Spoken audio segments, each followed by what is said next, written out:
You can read Joe's bio, but again, I'm pleased to just introduce him as a friend of mine and a former mayor of Riverdale, and just one hell of a good guy, and I'm happy he's running the F.R.A. Joe?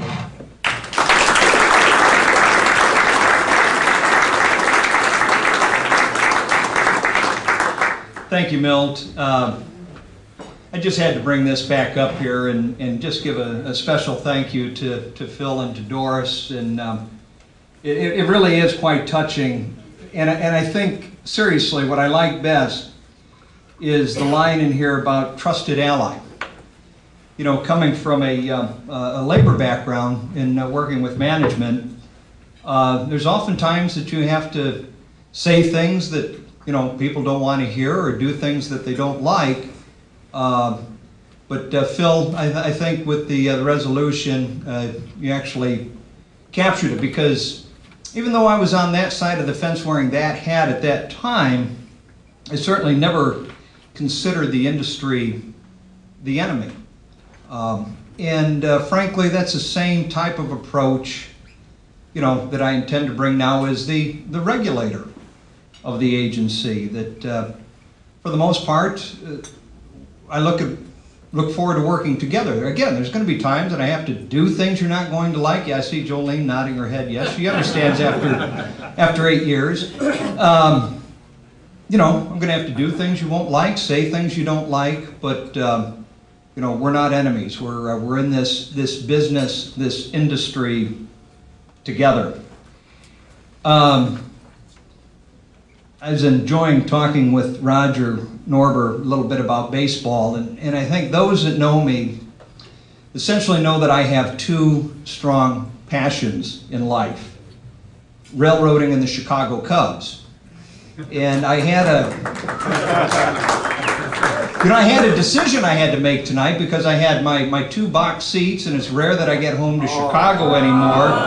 And so, you know, I think you can see which passion now rules. Although I think if you would talk to the railroad superintendent about 20 years ago, he'd tell you I had my priorities in a different order back then. It's truly great to be here, because this is coming home for me. You know, I spent my entire career, if you've read the bio, right here in Chicago, working on the Illinois Central Gulf and Metro, and then with the United Transportation Union, and as mayor of Riverdale. This is really an incredible time to be heading the Federal Railroad Administration. And Mark Yakmetz is in the back. Mark is the Associate Administrator for Rail Development at F.R.A. Mark, stand up. I got to make sure you get kudos. I got to make sure I get kudos so Mark doesn't turn me in when I deviate from the prepared speech that's been given to me. So we're on the same side now, right? Yeah, okay. I'm going to do some quick edits on the fly with this, because there's a lot that is safety related, and since the Associate Administrator for Safety isn't here, Jolene, don't you turn me in either. We're going to touch on it, but not in the same level of detail. You know, let's never forget that safety is, statutorily, the highest priority at the Federal Railroad Administration, and certainly I come to this agency with more of a focus from the safety angle. And I'm concerned, because this year we've had 13 fatalities so far in the first 7 months, and that's just excessively high. If there's 2 things that I want to achieve in my time at F.R.A., it's pushing forward the risk reduction programs, which were mandated in the Rail Safety Act last year, which has this tremendous opportunity to change the dynamics between labor management out in the workplace when it comes to safety, and actually drive it to a more proactive, preventative, positive type of relationship. And when we start having, you know, 13 deaths only 7 months into the year, it just shows how much more work there is to do. Our role at F.R.A. is to help foster that culture of safety in the industry, and we intend to do that through our risk reduction programs. The Risk Reduction Program is an F.R.A.-led industry-wide initiative to reduce accidents and injuries and build strong safety cultures.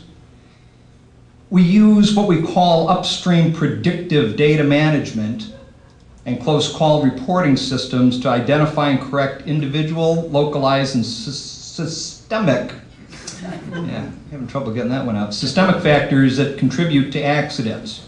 So again, it's proactive rather than reactive because it focuses on prevention. As I stated, the Rail Safety Act requires that all Class 1s and all passenger railroads prepare risk reduction programs. And again, we're going to make that a cornerstone at F.R.A. when it comes to safety. Particularly want to commend Union Pacific for moving forward with a close call pilot program in their huge yard in North Platte. Canadian Pacific for a pilot project that they're doing in Wisconsin. And then we have one passenger operation currently with a pilot project on New Jersey Transit. And it's my understanding that Amtrak's in the process of putting one together. And in fact, that's really a bold undertaking because from what I understand, Joe, it's not just going to be a pilot project in an isolated locale. You're going to try and do it system-wide. And I commend you for that. That's bold. But on the flip side, if the industry is going to be required to do these system-wide anyway over the next couple of years, it's probably time for us to move out with a pilot that tries to achieve the same thing.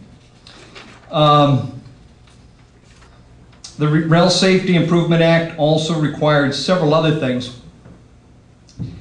You know, and it's funny, again, you talk about timing, coming to F.R.A. at this time. That Rail Safety Improvement Act mandated 12 major rulemakings from a safety standpoint.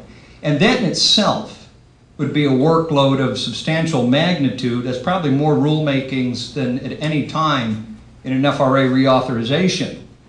So if that workload wasn't enough, you know, to get handed a presidential spotlight program with the advancement of high-speed rail, it's really made it a transitional time for the Federal Railroad Administration. Some of the other things that the Rail Safety Act will require is obviously the requirement of implementing positive train control, which is a huge undertaking for the industry and is something that is going to be absolutely required in our advancement of passenger rail and high-speed rail.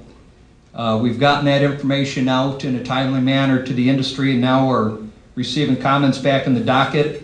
And we'll be bringing together our Rail Safety Advisory Committee to go over those comments, and so we can promulgate the final rule on time. Also excited about electronically controlled pneumatic brake technology, which is being successfully used on the BNSF in Norfolk Southern. And we're eager to see other railroads adopt this energy-saving technology on a more widespread basis. F.R.A. has been charged with developing fitness for duty standards.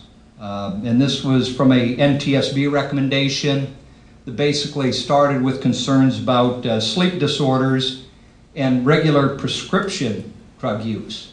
And yet, given the safety sensitiveness of the work that's performed out there, these are things that we now have to look at to make sure that that workforce truly is in the proper health condition to perform these safety-sensitive duties.